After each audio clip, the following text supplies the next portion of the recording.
తిరుపతి దేవస్థానంలో గోమర్నాలపై భూమన్న కరుణాకర్ రెడ్డి చేస్తున్న అసత్య ప్రచారాలపై పాతపేట శాసనసభ్యులు కార్యాలయంలో మీడియా సమావేశం నిర్వహించారు. ఈ సందర్భంగా శాసనసభ్యులు మామిడి గోవిందరావు మాట్లాడుతూ ప్రపంచవ్యాప్తంగా ఉన్న కోట్లాది మంది ప్రజల మనోభావాలు దెబ్బతీసేలా టీడీపీపై భూమన్న కరుణాకర్ రెడ్డి తప్పుడు ప్రచారం చేస్తున్నారు. మత విద్వేషాలు రెచ్చగొట్టే ప్రయత్నం చేస్తున్నారు. అదొక నల్లరాయి, దాని మీదకు చెప్పు విసిరితే ఏమవుతుందంటూ గతంలో వెంకటేశ్వర స్వామిపై అనేక విమర్శలు చేసి కరుణాకర్ రెడ్డి మరొకసారి దుష్ప్రచారానికి తెరలేపారు. అలజడి సృష్టించేందుకు, ప్రశాంతతకు భంగం కలిగించేందుకు టీడీపీపై రోజుకొక తప్పుడు ప్రచారం చేస్తున్నారు.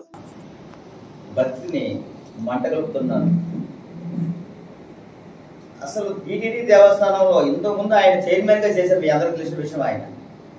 ఆయన కాలంలో జరిగిన అవినీతి, ఆయన కాలంలో ఎంత మీకు తెలుసు. డాలర్స్ నుంచి, టిక్కెట్ల కుంభకోణం నుంచి, టీవీల కుంభకోణం నుంచి, మొత్తం టోటల్ ఏది తీసుకున్నది ప్రసాదం నుంచి కూడా ఆయన కాలంలోనే జరిగింది. ఇవన్నీ అసలు టీటీడీ వ్యవస్థను పూర్తిగా బస్టుపట్టడానికి గల కారణం ఆయనే.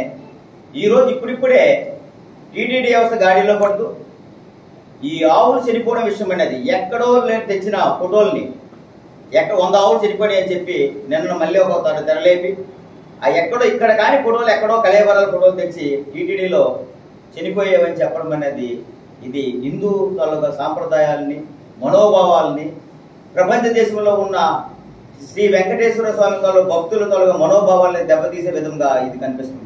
ఆవులకి జియో ట్యాగింగ్ లేదు, ఎన్నో ఆవులు జన్మ మరణాలు రికార్డులు లేవు అని చెప్తూ వస్తున్నారు. ఈ 2668 ఆవులకి జియో ట్యాగింగ్ ఉంది, జన్మ మరణాల రికార్డులు కూడా మెయింటైన్ చేస్తున్నారు. గత 5 సంవత్సరాల్లో మీ ప్రభుత్వం ఏం చేసింది ఒకసారి చూసుకొని వెళ్ళమంటున్నా.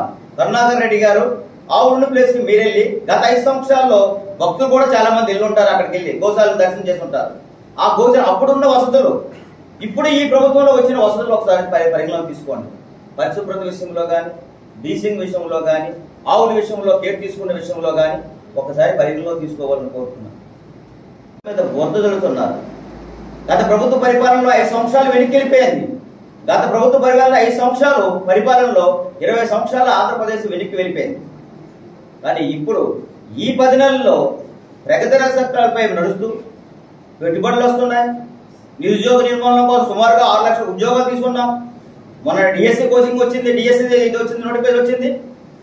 అంటే అవే కావు, ఒక గ్యాస్ సిలిండర్ ఫ్రీ ఇస్తున్నాం, ఇప్పుడు పెన్షన్లు పెంచాం, తల్లికి వందనం అతి తక్కువ టైంలో పెట్టడం జరుగుతుంది. అంటే మే నెల నుంచి ఇవ్వడం జరుగుతుంది. రైతు భరోసా కూడా ఇవ్వడం జరుగుతుంది. అంటే అభివృద్ధిని కడవడ పాల్లో ఒక సల్లసొక్కేసినట్టు అభివృద్ధి బాటలో నడుస్తున్న ఈ ఆంధ్రప్రదేశ్ని ఏదో ఒక చిన్న పెడుతూ వంక పెడుతూ, అంటే కడవడ పాలు సందర్శించడం ఏదో ఒక తప్పిద నిరాపాదన చేస్తూ ప్రజల్ని ఆల్రెడీ పక్కదావం పట్టిస్తున్నారు. అందుకే ప్రజలందరూ గమనిస్తున్నారు.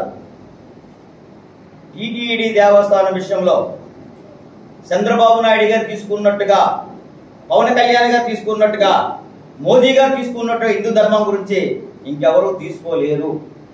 అది మీకు అందరికీ తెలుసు.